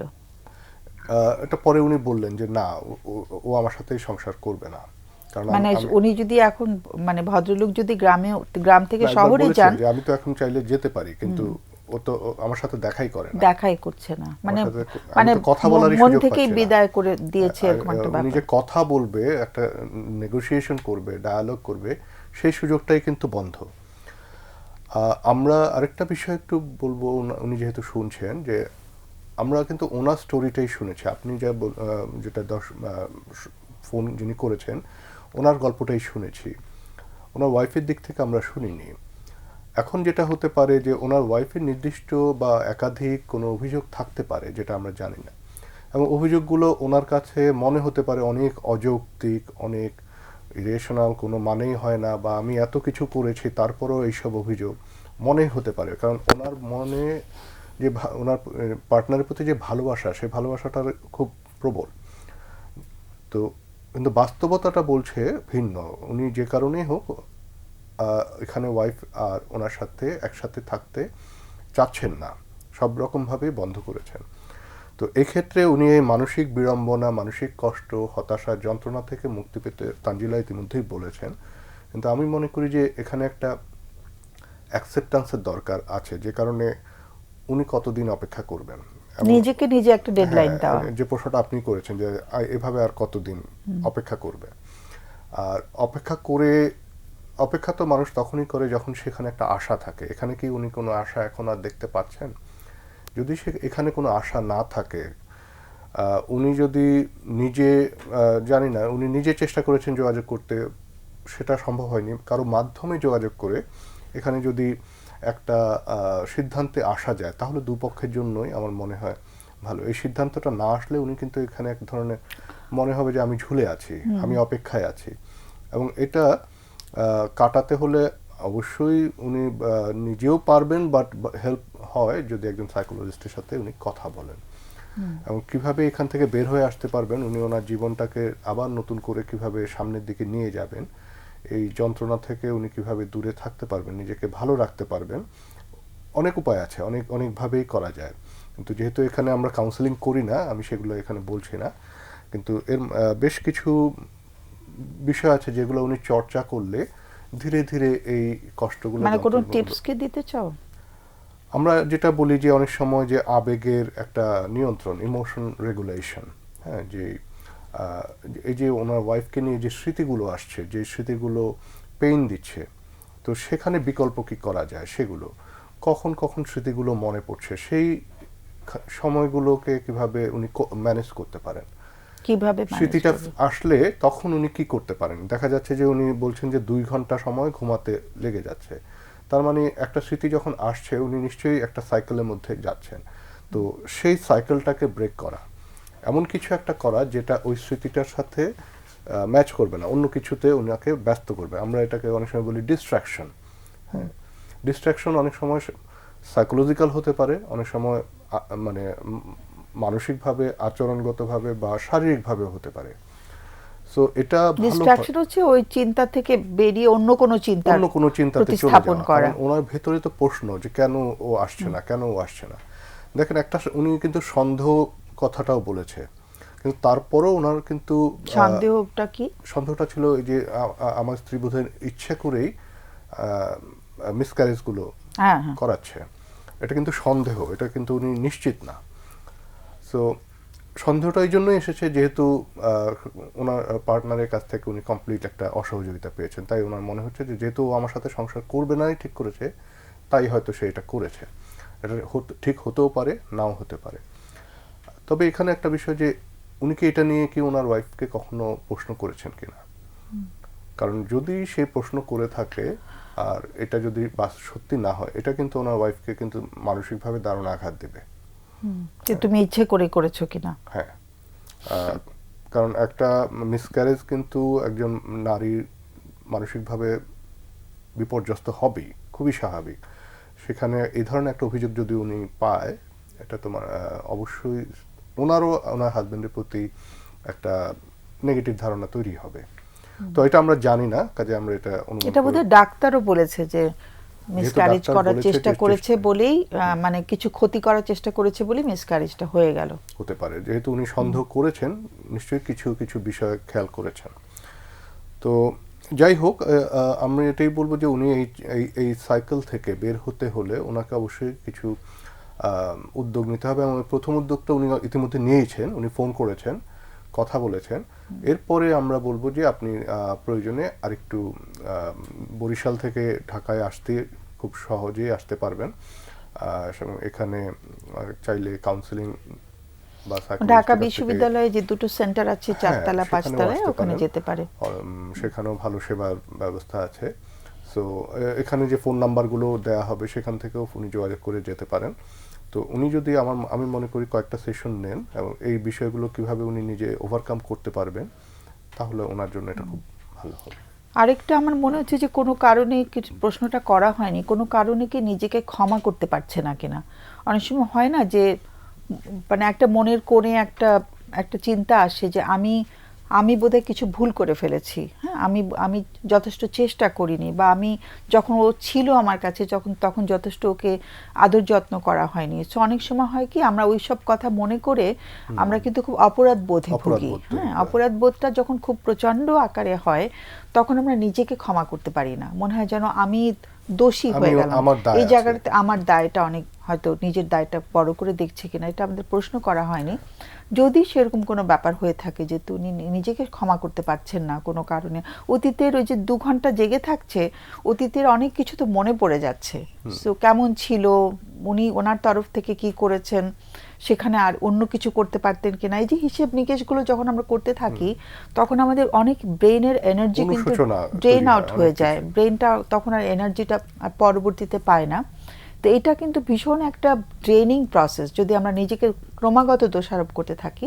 তো আমার মনে হয় যে এই দোষারোপ করা থেকে যদি উনি একটু নিজেকে মুক্ত করতে পারেন তাহলে বোধহয় ভালো হয়। অনেক সময় হয় না যে ইটস মাই ফল্ট, এটা বারবার মনে হতে থাকে যে আমার দোষেই হলো, আমি পারলাম না। এটা যদি মনে হতে থাকে, আসলে একটা বিয়ে তো দুজনের চেষ্টাতেই তো আগায়, একজনের চেষ্টায় তো আসলে হয় না। তো কাজে সেই জায়গাটাতে যদি একটু মুক্ত করতে পারে নিজেকে, যে না আমি তো চেষ্টা করেছি, হয়তো আরও করতে পারতাম কিন্তু আমার পক্ষে তখন সম্ভব হয়নি, হয়তো সেভাবে আমি চিন্তাও করতে পারিনি। তো নিজেকে যদি ক্ষমা করে দিতে পারে একটু বোধহয় ভারটা লাঘব হতে পারে। এই যে প্রতি রাতে 2 ঘন্টা ঘুমাতে না পারা, এই চিন্তাগুলো ওনাকে কিন্তু শেষ করে দিচ্ছে। এটা কিন্তু শরীরের উপরেও ভীষণভাবে একটা প্রভাব ফেলছে, কারণ মানে ঠিক মতো না ঘুমাতে পারলে পরের দিন কাজকর্মও তো করতে পারে না ঠিক মতো মানুষ, তাই না? তো সেই জায়গাগুলো একটু নিজেকে যত্ন করা, নিজের দিকে খেয়াল করা, এটাও বোধহয় খুব প্রয়োজন। তানজিলা, যদি আর কিছু অ্যাড করো। ম্যাম, আমার কাছে কথা বলতে বলতে যেটা মনে হলো সেটা হচ্ছে যে প্রতিদিন 2 ঘন্টা, হ্যাঁ, মানে এটা কিন্তু খুব একটা, মানে আমার কাছে ওনার পুরো হিস্ট্রিটা শুনে মানে অ্যাটাচমেন্টের একটা জায়গা খুব তীব্রভাবে আমার কাছে মনে হয়েছে যে ওনার নির্ভরতার জায়গাটা, মানে এটা হয়তো প্রশ্নটা ভাবে করে করা হয়ে ওঠেনি যে ওনার পরিবারের অন্যান্য সদস্যদের সাথে কারা কারা আছেন, তাদের সাথে ওনার সম্পর্কটা কেমন, এবং উনি কিভাবে করে আসলে ওনার জীবনে যে এই যে একটা বিপর্যয় হচ্ছে বা বিপর্যয়ের মধ্য দিয়ে উনি যাচ্ছেন মানসিকভাবে, সেটা নিয়ে আসলে পরিবারের বাকি সদস্যরা কিভাবে করে ব্যাপারটাকে দেখেছে, তিনি কিভাবে করে বাকি সদস্যদের সাথে ব্যাপারটা নিয়ে কথা বলছেন, এবং কোনো ধরনের মানসিক সাহায্য বা সহায়তা পরিবারের তরফ থেকে উনি পাচ্ছেন কিনা, সেটা কিন্তু খুব গুরুত্বপূর্ণ একটা বিষয়। এই কারণ আমরা আমাদের কিন্তু খুব চাহিদা থাকে যে আমার অনুভূতিগুলোকে বা আমাকে আমার মতো করে মানুষ বুঝুক, এবং আমি যেভাবে করে চাই আমার অনুভূতি প্রকাশ করতে, ঠিক সেভাবে করে আমি যেভাবে করে আমি খুশি প্রকাশ করি, রাগ প্রকাশ করি, কষ্ট প্রকাশ করি, আমাকে ঠিক সেভাবে করেই গ্রহণ করুক। গ্রহণযোগ্যতাটা কিন্তু আমরা খুব খুঁজি, এবং সেটা একদম শৈশবে যখন আমরা বাবা মায়ের কাছ থেকে খুঁজি বা পরিবারের মানুষের কাছ থেকে খুঁজি, পরিণত বয়সে এসে এটা খুঁজি আমরা আমাদের পার্টনারের কাছ থেকে, সঙ্গীর কাছ থেকে। এবং সেটাই কিন্তু আমাদের আসলে মানসিকভাবে নির্ভরতার জায়গাটা তৈরি করে। এবং ওনার কথা শুনে মনে হচ্ছে যে উনি এই জায়গাটাতে ওনার পার্টনারের প্রতি, ওনার ওয়াইফের প্রতি অনেক বেশি অনুরক্ত এবং অনেক বেশি ওনার মানসিক নির্ভরতা ওনার পার্টনারের সাথে অনেক বেশি ছিল, উনি ইমোশনালি অনেক বেশি ডিপেন্ডেন্ট একটা ব্যাপার চলে আসতে পারে, যার কারণে আমি জানি উনি হয়তো কোথাও ভিতরে ভিতরে বুঝতে পারছেন, স্যার যেটা বললেন যে হয়তো আর ফিরে আসবে না, হয়তো এটা আর কোনোদিনও আর আমি আর কখনো এই সংসারটা বা এই সম্পর্কটা ফিরে পাবো না। তারপর উনি চেষ্টাটা করে যাচ্ছেন, কারণ যেই আরামটা বা যেই স্বাচ্ছন্দ্যবোধটা ইমোশনালি ডিপেন্ডেন্ট হয়ে উনি ওনার ওয়াইফের কাছ থেকে বা পার্টনারের কাছ থেকে পেয়েছিলেন, উনি হয়তো সেটাকেও মিস করছেন, যার কারণে উনি ওই জায়গাটার থেকে নিজেকে সরিয়ে আনতে পারছেন না। কারণ এটার চাহিদা আমাকে আমার মতো করে, আমার ইমোশনকে আমার মতো করে বুঝবে, এটার চাহিদা তো আমাদের প্রত্যেকের আছে এবং প্রত্যেকেরই এই চাহিদাটা চিরন্তন, মানে এটাকে অস্বীকার করার তো আর কোনো সুযোগ নেই। সুতরাং সেটাও কিন্তু আসলে উনি একটু ভাবতে পারেন যে আমার আর কোনোভাবে আমি কি এই যে মানসিক সাহায্যের জন্য আমার পরিবারের কোনো সদস্য হোক বা অন্য কোনো সদস্য হোক কারোর কাছে আমি বলতে পারি কিনা বা আমি সাহায্যটা চাইতে পারি কিনা, সেটাও কিন্তু একটা ব্যাপার হতে পারে। তো আমাদের যেহেতু ফোন আজকে আচ্ছা ফোন আসছে একটা, আমি ভাবছিলাম একটা চিঠি পড়বো, ফোনটা নিয়ে নিচ্ছি। হ্যালো হ্যালো, আসসালামু আলাইকুম। ওয়ালাইকুম সালাম। আমাদের সময় একটু কমে এসেছে, তো একটু তাড়াতাড়ি বলে ফেললে ভালো হয়। আমি ফারহানা বলছিলাম বরিশাল থেকে। একটু জোরে শুনতে চাই। হ্যালো হ্যালো, হ্যাঁ। আমি ফারহানা বলছিলাম। হ্যাঁ, শুনতে পাচ্ছি এখন। আমার বয়স এখন বর্তমানে 47 বছর। বয়স 47, ওকে।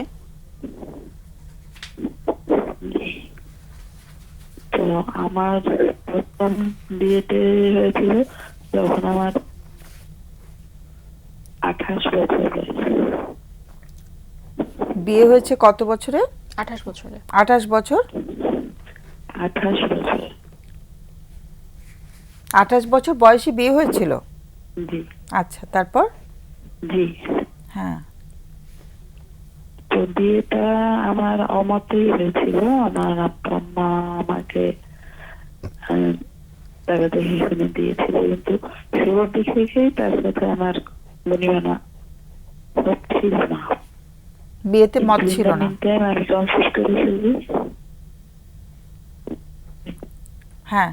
মানে ওই লোকের কাছ থেকে এবং ওর ফ্যামিলির কাছ থেকে এত বেশি মেন্টাল টর্চার হয়েছিলাম যে আমি একেবারে মেন্টালি ডিপ্রেসড হয়ে গেছিলাম। ওদের সাথে প্রায় 8 বছর একই ফ্যামিলিতে ছিলাম। ইন দ্য মিন টাইম আমার একটা চাকরি হয়। চাকরি হওয়ার সুযোগে আমি আমার বাসা থেকে ছিলাম থেকে বদলি হয়ে অন্যত্র চলে যাই। তো ওখানে আমি যখন থাকতাম ওই লোক মাঝে মধ্যে যেত, ওই মেয়েকে নিয়ে থাকতাম আমি। আচ্ছা। মেয়েকে নিয়ে থাকার মানে ওটা যাতে সে মেয়েকে দেখতে যেত এরকম বলতো। মেয়েকে? কিন্তু আমার সাথে মেয়েকে দেখতে যেত, দেখতে চাইতো? মেয়েকে দেখতে চাইতেন হাজবেন্ড? তো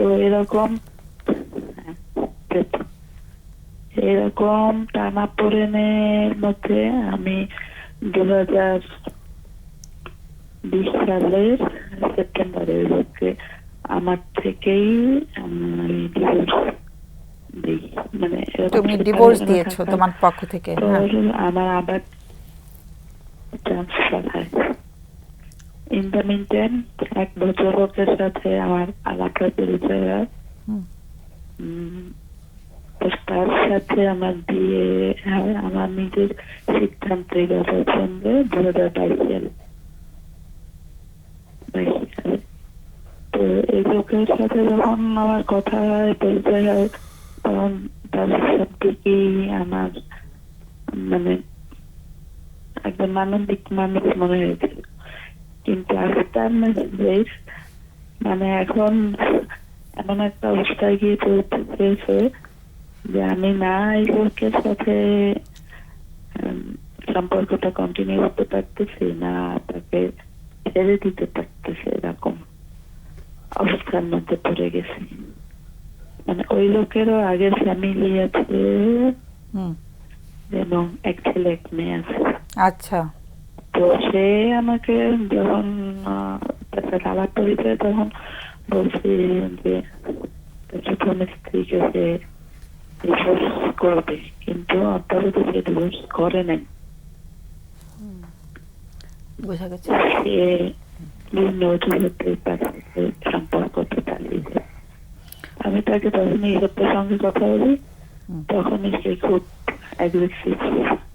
আচ্ছা, ডিভোর্সের কথা বলেও অ্যাগ্রেসিভ হয়ে যাচ্ছে। আমি যেহেতু জি জি।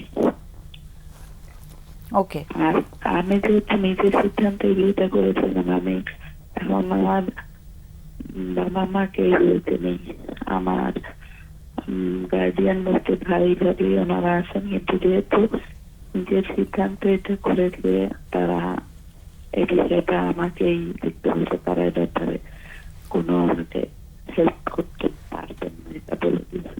বোঝা যাচ্ছে। ওকে, এখন আমি এই অবস্থায় কি করতে পারি? শুনেছো তো ভালো করে। আমি পুরো বুঝতে পারিনি, বাট তানজিলা বুঝতে পেরেছে। হ্যাঁ, এই অবস্থায় কি করতে পারি? আমাদের বোধহয় আর আমাদের তো সময় প্রায় শেষ। আমরা আলোচনা করি, আমাদের আলোচনা শুনলে ভালো হয়। হ্যাঁ, অনেক হ্যাঁ, কোনো প্রশ্ন আছে? হ্যাঁ, আমাদের আলোচনাটা শুনলে ভালো হয়। আমাদের একদম শেষ পর্যায়ে চলে এসেছি, তো প্রয়োজনে আবার একদিন ফোন করো। আজকে আমাদের আলোচনাটা একটু শোনো, কেমন? আমি আমাদের অতিথিদের কাছে যাচ্ছি। অনেক ধন্যবাদ ফোন করার জন্য। তানজিলা, যেহেতু তুমি একটু ভালো বুঝেছো, একটু যদি তোমার মতো করে বলো। প্রশ্ন করার সুযোগ ছিল না, টাইম শেষ হয়ে হ্যাঁ গেছে। ম্যাম, উনি যেটা বলতে চেয়েছেন সেটা হচ্ছে যে এখন তো নিজের ইচ্ছে বিয়েটা করেছেন, এখন ওখান থেকে সরেও আসতে পারছেন না। প্রথম পক্ষকে, ওনার দ্বিতীয় স্বামী তার প্রথম পক্ষকে ডিভোর্সও দিচ্ছে না, উনিও ওনার বাবা মায়ের কাছ থেকে সাহায্যটা পাচ্ছেন না। তো মানসিক একটা তো অস্থিরতার মধ্য দিয়ে উনি আছেনই। যেটা হয় যে এরকম পরিস্থিতিতে একটা তো হচ্ছে যে একটা লিগ্যাল জায়গা আছে, আইনি একটা সহায়তার জায়গা আছে। এখন উনি সেটা কিভাবে করে নিচ্ছেন আমি সেটা তো আমরা বুঝতে পারছি না। আরেকটা জায়গা যে ওনার এই মুহূর্তে মানে উনি কতটুকু নিজের যত্ন নিতে পারছেন। একটা জবের কথা তো উনি বললেন যে একটা জব ওনার হয়েছে এবং ওনার নিজেরও একটা সন্তান আছে, এবং এই পুরো পারিপার্শ্বিক পরিস্থিতিতে উনি ওনার নিজের যত্নটা কিভাবে করে নিচ্ছেন, যেহেতু ভাই ভাবি সাহায্য করছে না মতো, বাবা মা বলেই দিয়েছেন যে তারা ওভাবে করে সাহায্য করবে না, যেহেতু নিজের থেকে সিদ্ধান্তটা নিয়েছে। ওনার নিজের যত্ন নেওয়াটা ওনার জন্য খুব প্রয়োজন এই মুহূর্তে। এবং যেহেতু সমস্যাটা বেশ বহুমুখী সমস্যা, অনেক দিকের সমস্যা, এটার জন্য উনি একজন মানসিক মানে কাউন্সিলরের সেবাটা উনি নিতে পারেন। কাউন্সিলর একটু না বলি আমরা, তুমি টিপস দাও কিছু। হ্যাঁ, আর একটা হচ্ছে যে ওনার নিজের যত্নটা, উনি ঘুমাচ্ছেন কিনা ঠিক মতো, এবং উনি খাওয়া দাওয়াটা নিজের ঠিক মতো খাওয়া দাওয়াটা করছেন কিনা, এবং একটু নিজের শারীরিক স্বাস্থ্যের যত্ন নিচ্ছেন কিনা। মানসিক স্বাস্থ্যের সাথে সাথে শারীরিক স্বাস্থ্যের মাঝে মাঝে আমাদের অনেক চিন্তা ভাবনা আসে, যেহেতু ওনার এখন অনেক ধরনের চিন্তা ভাবনাগুলো আসছে। উনি চাইলে ওই চিন্তা ভাবনাগুলো একটু লিখতে পারেন, যে আমি একটু লিখে দেখি, কারণ অনেক সময় অনেক কিছু মাথায় চলতে থাকলে ওটা হয়তো আমাদের আরো বেশি অস্থির করে তোলে।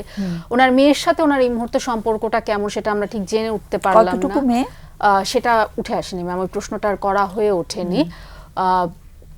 একটা জিনিস যেটা অনেক সময় আমরা আমাদের নিজেদের অনুভূতিগুলো যখন আমরা অনেক বেশি অস্থির হয়ে পড়ি, আমরা কিন্তু আমাদের আশেপাশের মানুষের উপরে ওগুলোকে ইম্প্যাক্ট করি। অনেক সময় দেখা যায় বাবা মা নিজেরা খুব অস্থির, ওটা হয়তো বাবা মাটা রাগ সন্তানের উপরে আমরা ঝেড়ে দিচ্ছি, সন্তানও করে, রাগ হলে বাবা মায়ের উপরেই ঝেড়ে দেয়।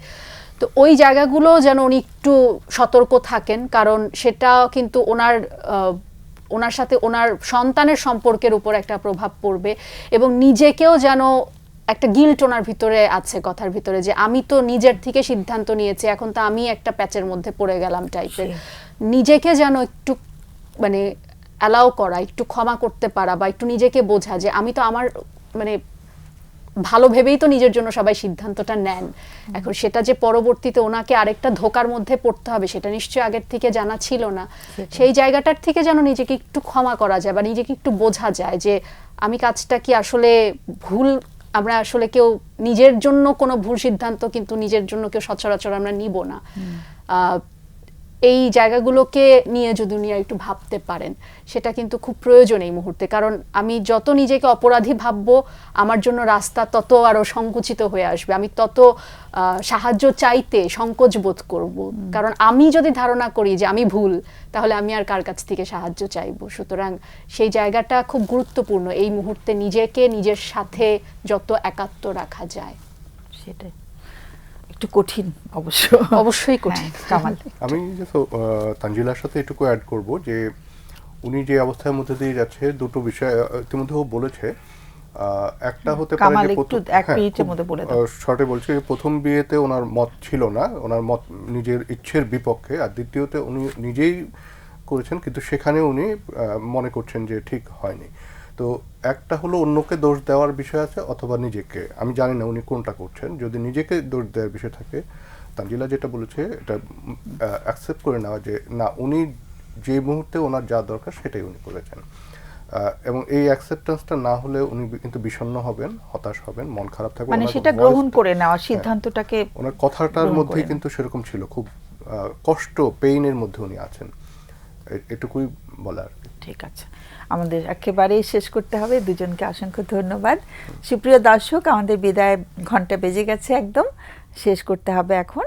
আর আমরা আগামী অনুষ্ঠানে বিষয়বস্তু নির্ধারণ করেছি যে আমরা একটি শিশু সন্তানকে বা শৈশবে থাকা সন্তানটিকে আমরা বলবো কিনা যে তুমি জন্ম না নিলে আমি কবেই তোমার বাবাকে ছেড়ে চলে যেতাম, অনেক আগেই তোমার বাবাকে ছেড়ে আমি চলে যেতাম, তুমি জন্ম নিয়েছো বলেই আমি যেতে পারিনি। এরকম কথা আমাদের শৈশবে থাকা সন্তানটিকে আমরা বলবো কিনা, যখন আমাদের কষ্ট হয় আমরা অনেক সময় বলে ফেলি। এই ধরনের কথা আমাদের সন্তানকে কিভাবে নেতিবাচকভাবে প্রভাবিত করতে পারে সে বিষয়ে আমরা আগামীতে আলোচনা করব। সে পর্যন্ত সবাইকে অনেক অনেক ধন্যবাদ জানিয়ে শেষ করছি। শুভরাত্রি।